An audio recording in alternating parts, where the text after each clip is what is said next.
Assalamualaikum warahmatullahi wabarakatuh. Warahmatullahi wabarakatuh. Izin bertanya Cikgu. Iya. Sedikit bercerita Cikgu. Hmm?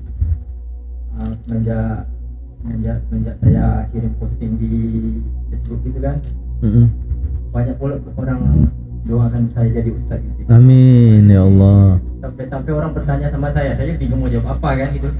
Makanya ada yang bikin pertanyaan Cikgu Ustaznya, saya yang jawab karena saya bukan ustaz kan. Daripada orang nanti gagal paham kan, saya langsung tanya ke Cikgu aja gitu. Iya. Ada orang yang pertanyaan gitu. Iya. Di sini ya. Pertanyaan ini kayak gini Cikgu. Nunggu ya Bapak. Pertanyaannya gini Cikgu, salahkah saya Pak katanya, maksudnya bertanya gitu kan, jika saya berkecil hati di saat momen lebaran kita saling memaafkan baik secara langsung maupun melalui telepon. Saya berkecil hati, maksudnya yang pertanyaannya istrinya Cikgu. Oke. Suami saya tidak ada bersalaman kepada ibu kandung saya. Maksudnya tuh Momen lebaran ya? lebaran ya Cikgu. Iya. Yang bertanyanya istrinya kan. Iya. Dengan alasan kata suaminya gini, salaman itu bisa kapan saja, bukan di saat lebaran. Itu tergantung dari hati kata suaminya gitu. Oke. Terus sementara suaminya tadi ini yang jauh itu dikejar, di depan mata diabaikan. Itu yang saya rasakan Pak Ustaz gitu. Oke. Sementara kan yang jauh didatangi dia gitu, bersalaman, Oke. sementara dengan ibunya enggak, ibu mertua gitu. Sehingga saya menangis di hadapan ibu saya, dan ibu saya mengeluarkan kata-kata. Mama juga heran katanya, kenapa suami saya tidak salaman sama mama gitu. Apakah karena mama yang banyak berbuat dosa, jadi harus orang tua yang mendatangi anak? Terus apakah sikap saya ini sudah salah Pak, ketika saya menyimpan rasa kecewa saya gitu. Oke. Saya tahu ibu mertua bukanlah tempat surga suami saya. Saya paham surga suami saya ada di ibu-ibu dan ibunya. Iya. Salahkah Pak jika saya menangis kejadian ini? Maksudnya menangis, salahkah dirinya gitu Cikgu? Dengan kejadian yang telah terjadi gitu. Saya mohon minta pencerahannya agar lebih tenang hati saya Pak, dan saya mengetahui kesalahan saya. Mohon penjelasannya Ustaz. Bisa Bang ulang, sana ada beberapa jawaban nanti takut keliru. Ada beberapa harus saya jawab itu biar nggak salah paham. Dari atas dulu Bang ya. Oke. Ada beberapa yang harus dipahami itu, nggak bisa satu itu. Pertama Cikgu, salahkah saya Pak jika saya berkecil hati? Oke. Salah. Untuk apa berkecil hati? Karena kalau kita kecil hati, ya nanti wadahnya kecil. Tidak boleh berkecil hati. Misalkan ditanya, salahkah saya berkecil hati? Ya salah. Harusnya sebenarnya semua luaskan hatimu. Ya kan kayak gitu. Kenapa dia berkecil hati gitu? Bisa jadi hatinya kemarin besar, dia kecilin, ngapain? Wadahnya besar dikecilin, salah nggak? Ya salah. Ya kan gitu. Karena nanti itu untukmu sendiri gitu. Terus Bang? Yang masalahnya di saat momen lebaran kita saling memaafkan, Iya. baik secara langsung maupun melalui telepon. Iya. Terus suami saya ini tidak mau bersalaman sama mertuanya. Oke, jadi keterangan di bawah tadi dibilang memang prioritas suami tadi itu kan ibunya ya kan gitu. Contoh misal al-jannatu takhta qadamil ummahati, surga itu di bawah telapak kaki ibu ya gitu ya. Ibu ummuka summa abuka kan, ibumu baru ibumu ketiga kali, kemudian baru bapakmu. Jadi Pak, siapapun bapak-bapak perlu Bapak ketahui, memang surga di bawah telapak kaki ibunya Bapak. Tetapi Bapak sudah merebut surga, yang dimana surga istri Bapak dulu di bawah telapak kaki ibunya. Jadi perlu Bapak tahu, siapapun bapak-bapak ini menurut keterangan agama ya, ketika kita mesti taat dan patuh kepada ibu kita setelah kita menikah, itu ibu mertua kita tuh di atasnya. Paham ya? Kenapa? Karena kita sudah merebut surganya. Ngerti nggak itu? Jadi awalnya si anak perempuan ini yang istri kita itu, dia taat dan patuh terhadap ibunya. Setelah menikah kan itu, maka dia mesti taat dan patuh terhadap suaminya. Jadi apapun yang dibuat suami, si istri harus terima. Jadi siapapun istri, apapun yang dibuat suamimu, kamu harus terima. Tapi suami, sebaliknya, Allah itu adil. Allah tidak mengganti sesuatu, tetapi sebelum mengambil sesuatu, Allah sudah mengganti sesuatu gitu. Jadi gini ceritanya, menurut ibu-ibu ini, ibu daripada perempuan tadi ya, ketika contoh menikah kan hilang surga di bawah telapak kaki ibunya karena pindah di bawah telapak kaki suaminya. Si suami ini pindah di bawah telapak kaki ibu mertuanya. Jadi dia mesti lebih bakti terhadap ibu mertua dibandingkan terhadap ibunya. Si istri harus mesti lebih bakti terhadap si suami dan lebih-lebih lagi terhadap ibunya suami. Jadi umpamanya surga si istri udah berubah ke bawah telapak kaki suami, si suami masih tetap di bawah telapak kaki ibunya, tetapi si suami nggak boleh meninggalkan surga yang dulu di bawah telapak kaki ibunya dari istri. Dia akhirnya mengabaikan, itu dosa besar tuh. Itu banyak orang gagal paham. Jadi bahasanya gini, kamu kan sudah saya nikahin, jadi kamu harus ikut saya. Jadi kesalahannya dia tidak bakti terhadap ibu daripada si perempuan. Nah itu kesalahan fatal dalam agama. Kalau misalkan contoh tiba-tiba dia nikah, dulu di bawah telapak kaki ibunya kan, sekarang harus bakti di bawah telapak kaki suaminya kan. Maka si istri nggak boleh nolak apapun yang disuruh sama suaminya. Si suami mikir dia harus bakti terhadap ibunya. Jadi contoh misalkan lebaran, kepada siapa dulu suami datang? Mertuanya. Paham nggak itu? Kenapa? Karena umpama level 1, 2, 3, 4 begini loh ceritanya. Nah ini mertua nih, ibu mertua nih, ya kan gitu. Ini ibu kita kan gitu, ini bapak kita gitu loh. Kalau si istri berubah, kan di bawah telapak kaki suaminya, di surga dia di bawah telapak kaki ibu mertuanya. Ngerti nggak itu? Jadi kalau saya sebagai laki-laki kan pemimpin, harus jalu qawwamuna 'alan nisa. Laki-laki adalah pemimpin untuk perempuan, surah An-Nisa. Maka kemana dia harus pertama pergi? Kalau sebenarnya itu ke rumah guru pertama prioritas pergi. Kenapa? Guru itu derajatnya di atas orang tua, ya kan gitu. Jadi sebakti kita seorang tua, guru itu mesti di atas. Jadi kalau pertama si laki-laki kan pemimpin nih, mesti kan harusnya dia pergi ke rumah ibunya nih. Jadi karena hakikat agama yang dijalani, dia mesti datang dulu ke rumah mertuanya. Ngerti nggak itu? Setelah datang ke rumah mertuanya, dia harus paham juga mertuanya supaya dia nanti langsung pergi ke rumah ibu dia. Ataupun buat acara ngumpul aja keluarga, kenapa salahnya? Contoh rembuk dulu sebelum lebaran misalnya. Nanti kita buat acara keluarga kita di sini misalnya, di rumah ini. Mungkin lebaran depan di rumah mertua, paham ya?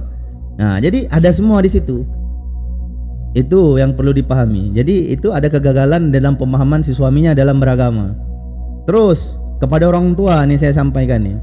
Kalau misalkan anak kita sudah menikah, jangan paksakan anak kita untuk datang ke rumah kita. Karena rata-rata anak durhaka gara-gara orang tuanya. Paham gak itu?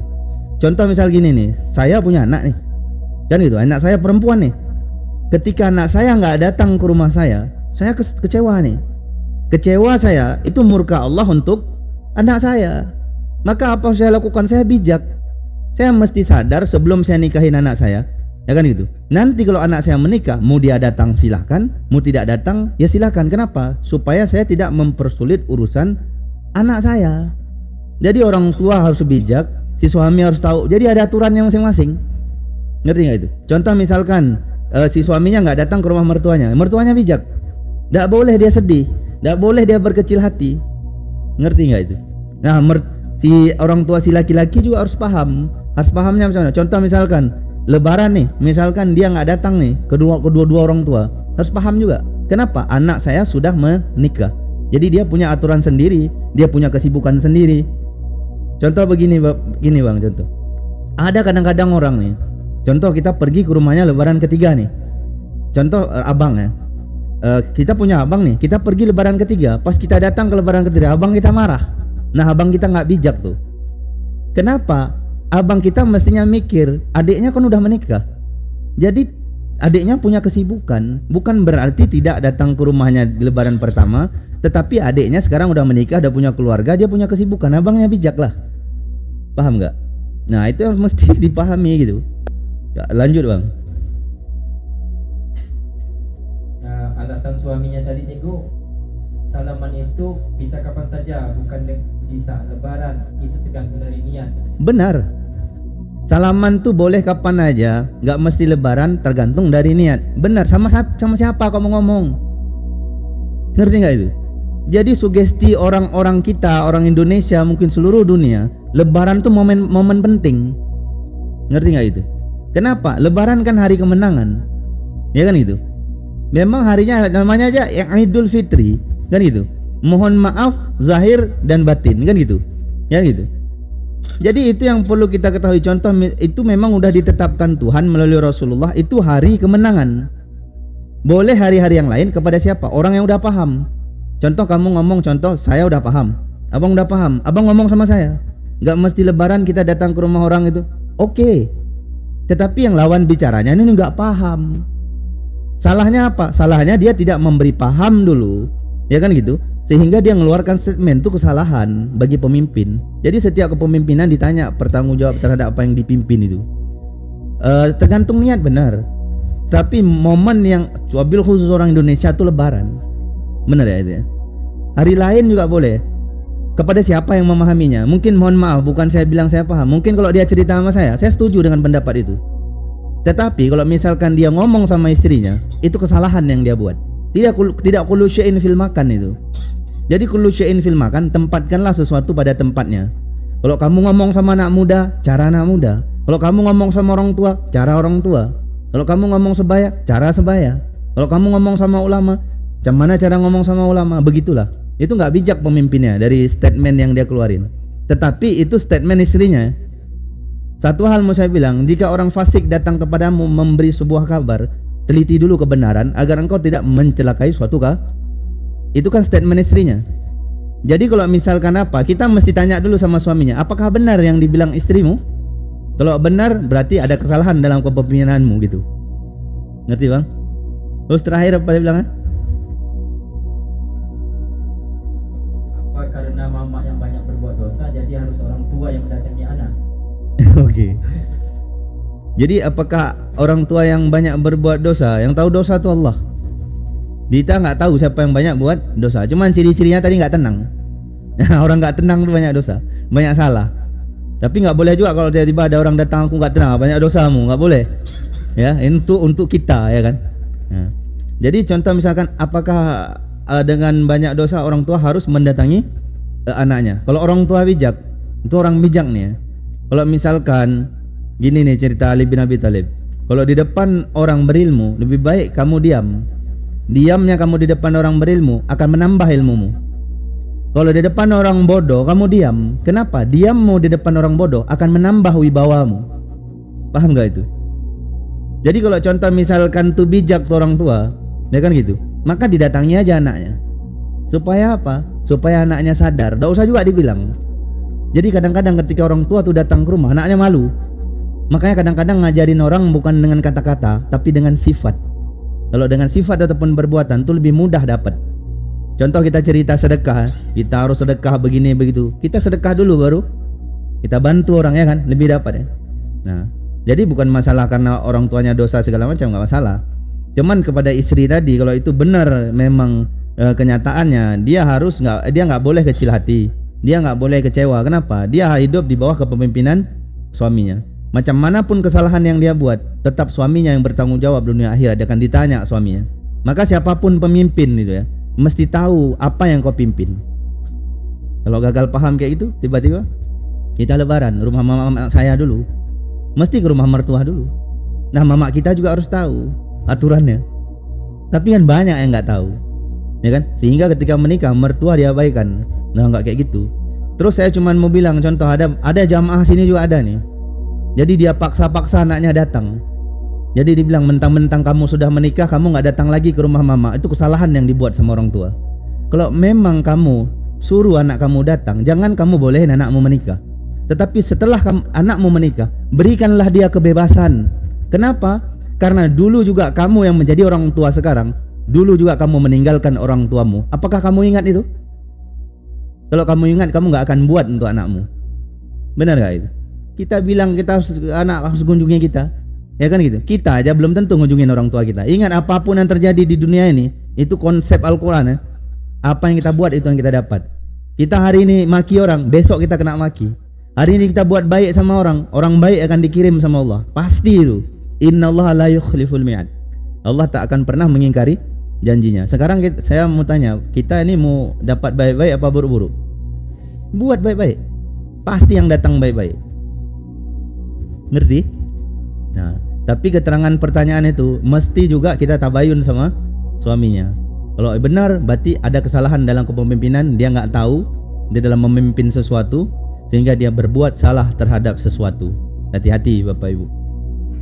Kayak gitu Bang. Semoga dapat menjawab pertanyaan. Katanya Cikgu, salahkah Pak Ustaz jika saya menangis kejadian ini?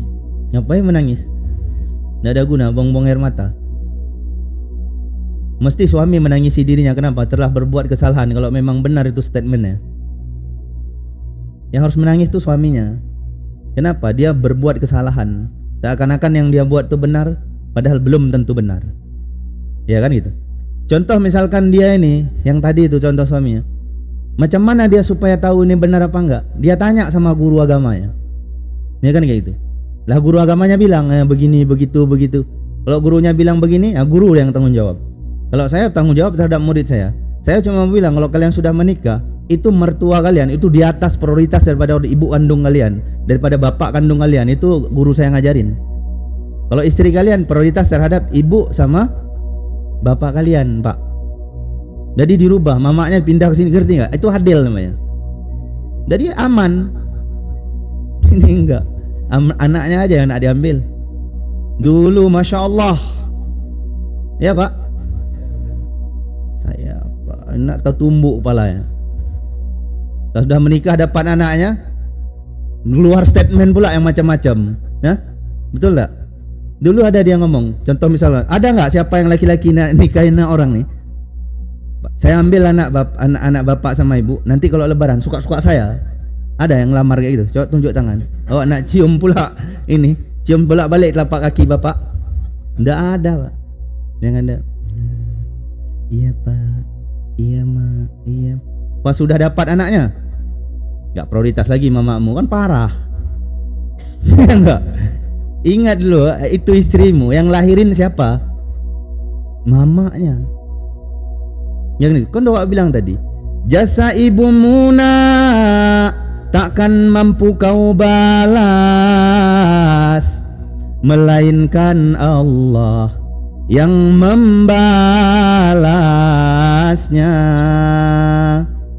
Dia nak bakti sama ibunya, tapi dilarang sama suaminya. Siapa yang bertanggung jawab? Suaminya. Hati-hati Pak. Gak ada rugi kalau kamu buat baik sama mertua. Percayalah Pak bilang. Ridallah wa ridal walidain wa sakhatullah wa sakhatul walidain. Ridha Allah tergantung ridha kedua orang tua. Orang tua istrimu itu orang tuamu juga, bukan mertua. Kalau statement saya ada mertua-mertua, itu mama kita tuh. Ngerti enggak? Itu harus paham Pak. Itu Majelis Nurul Yakin. Abang kayak gitu Bang ya? Nah. Nanti udah dipahami Cikgu. Jadi urutan paling tinggi itu yang saya tangkap Cikgu, pertama guru ya Cikgu, yang kedua mertua, terus ibu, bapak gitu. Iya. Abang laki-laki ke mamanya istri. Iya. Ya kan? Baru bapaknya istri. Istri abang ke di mamanya abang. Gitulah sebaliknya. Kan aman dia, adil. Dengan kejadian kayak gini Cikgu, kalau saya kasih solusi rupiah gitu gimana Cikgu?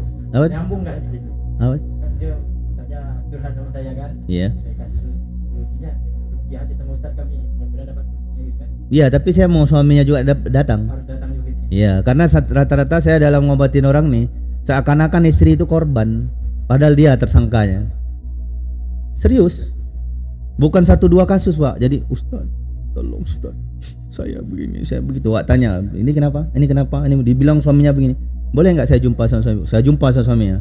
Pertama saya ngobrol sama istrinya, besok saya ngobrol sama suaminya. Gini. Ibu sana dulu. Tanya. Rupanya dia pula. Hati-hati Pak. Serius. Seakan-akan kan perempuan tuh makhluk perasa. Padahal gara-gara dia yang buat masalah sama suaminya. Akhir cerita sama kawannya, suamiku jahat kali. Datang pula bilang, sabar, hati-hati. Kucing dalam karung tuh. Iya, awak bilang kemarin ibu yang tersangkanya, awak bilang. Bukan 1-2 kasus ya. Kenapa Ustaz bilang saya? Ya iya, emang ibu salah. Seakan-akan kan orang tahu ibu korban, ibu salah. Dari cerita udah saya sinkronkan tuh. Ya kan kayak gitu. Habis itu, Bu, saya bilang, walaupun ibu ngundang saya nggak bisa disogok, saya bilang. Berapa ibu kasih saya? Nggak perlu saya, yang penting yang benar yang saya bilang. Ibu minta maaf sama suami. Nggak mau dia, Pak, serius. Iyalah Ustaz, udah mulai lain nama Pak. Hah? Ya kan gitu. Ibu minta maaf sama suami ibu dengar nggak saya bilang? Nanti aja lah Ustaz, ibu ngundang saya mau ngapain, saya bilang. Lah menyelesaikan masalah ibu kan? Ikutinlah apa yang saya bilang. Iyalah katanya. Serius Pak, kok pada tersangka, hati-hati. Banyak kadang-kadang perempuan ini seakan-akan korban, padahal parah. Cari tahu dulu Pak. Tiba-tiba nanti kena hantam suaminya, kenapa? Gara-gara dia kadang-kadang. Suaminya udah stres itu. Ya kan gitu. Tapi memang nggak boleh hantam istri bagi bapak-bapak. Kalau marah-marah ya boleh ngajarin ya, niatin dalam hati. Tapi kalau pukul udah salah. Ada dalam surat taklik buku nikah itu. Dibaca Pak, jangan nikah-nikah doang. Baca surat taklik janji nikah itu. Itu ada kalau bapak nikah di KUA, ya kan itu. Itu ada di belakang buku tuh. Surat taklik janji nikah. Ada yang hafal coba Bang Indra hafal. Nah, baca aja nanti pulang ke rumah saya sekali kan. Surat taklik biar sadar. Susah kadang-kadang ini. Tahu enaknya aja. Iya kan? Nah, kalau misalkan solusinya ruqyah segala macam, bukan ruqyah, diskusi. Ya kan gitu. Ajak suaminya, awak mau tanya, benar nggak abang buat kayak gitu? Oh benar. Oh abang yang salah. Nah salah ikutin gitu. Cuman ceritanya kayak gini, kalau mengundang saya dengerin saya lah. Ya kan? Kalau ngundang saya nggak dengerin saya, ngapain saya datang? Mending saya main game. Ya enggak? Ini ngundang Ustadz nih kayak mana? Kita kasih tahu dia nggak mau dengar, ngapain? Mending awak lawan lukaku, lawan ini. Main game enak lagi. Gitu Bang Junai. Abang mudah-mudahan gak kayak gitu Bang. Jadi tanggung jawabnya pasti salahnya pemimpin juga jadi. Iyalah. Abang nak mundur jadi pemimpin.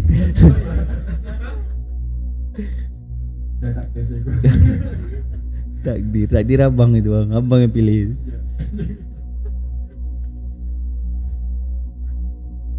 Alhamdulillah sudah terjawab Cikgu. Terima kasih banyak Cikgu atas penjelasannya. Saya akhiri. Assalamualaikum warahmatullahi wabarakatuh.